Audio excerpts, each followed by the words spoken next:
next representative from Europe, it is Splyce. Slow and steady, Splyce finally returned to the international stage after 3 years, helmed by star marksman Kobe.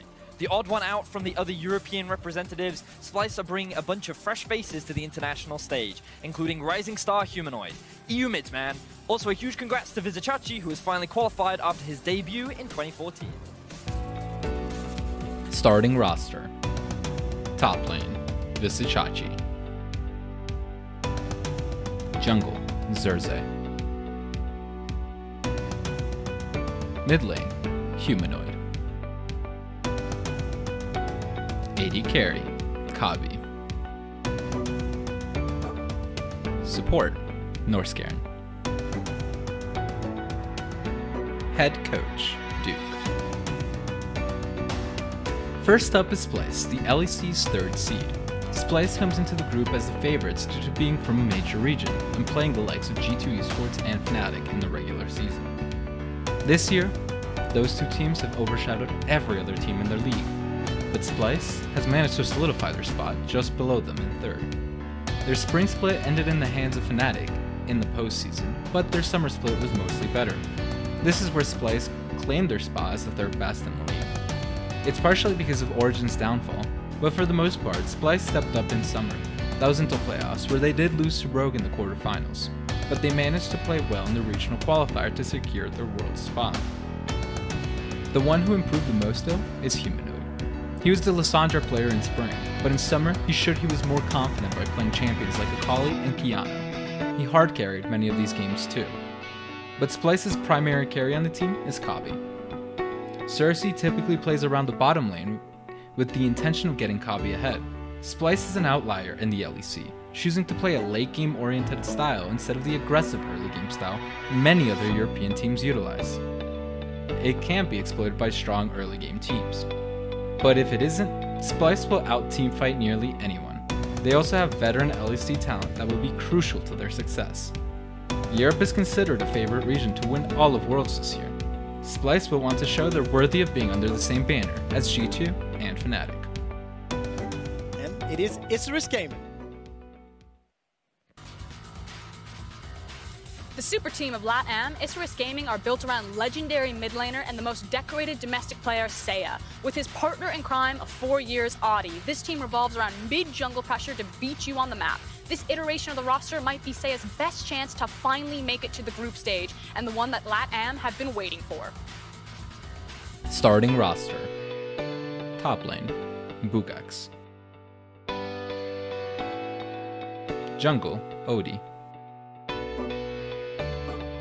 Mid lane, Seiya. AD carry, Warangelis. Support, Slow. Head coach, Yeti. The second team in Group B is the South American team Isurus Gaming. As the representatives for the Liga Latinoamericana, or LLA, in this year's World Championship and Mid-Season Invitational, Isurus is far above any other team in their league. They won the first ever LLA finals in the opening split and qualified for MSI. Their MSI run was shorter than they would have liked, but this experience seemed to have awakened something in them. Isurus Gaming returned into the LLA in the closing split and absolutely crushed the competition.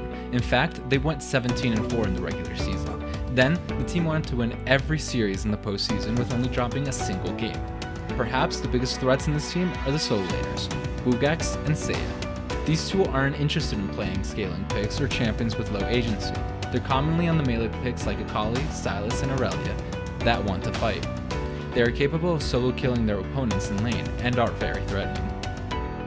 Though Bugax typically stays on the top lane island, the rest of Isurus commonly make plays around their bottom lane.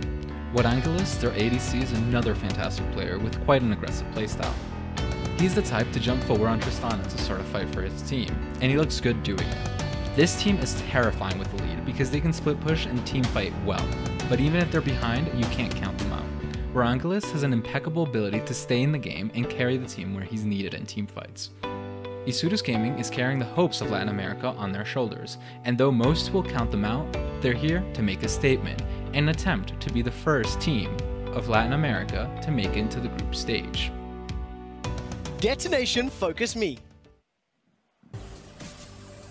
Representing the LJL for the 6th time internationally, Detonation FocusMe are a familiar face to many. Having formed in 2013, they quickly became the driving force in Japanese League and are 8-time LJL champions. Although a Japanese team has never made it to the main stage of an international competition, they narrowly missed out on the knockout stages at MSI as their 4-2 scoreline in groups was narrowly too short. With an unchanged team from MSI built around veterans like Udapon and Evi, a lot of people will be thinking this is the best chance that the LJL has ever had. Starting roster. Top lane, Evi. Jungle, Steel. Mid lane, Zeros. AD carry, Udapon. Support, Gon. Head coach, Kazu.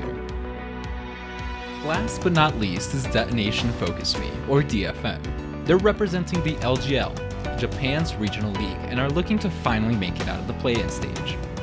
Many fans will remember the emotion from DFM when they made it to the play-in's knockout stage for the first time in the LGL's history last year.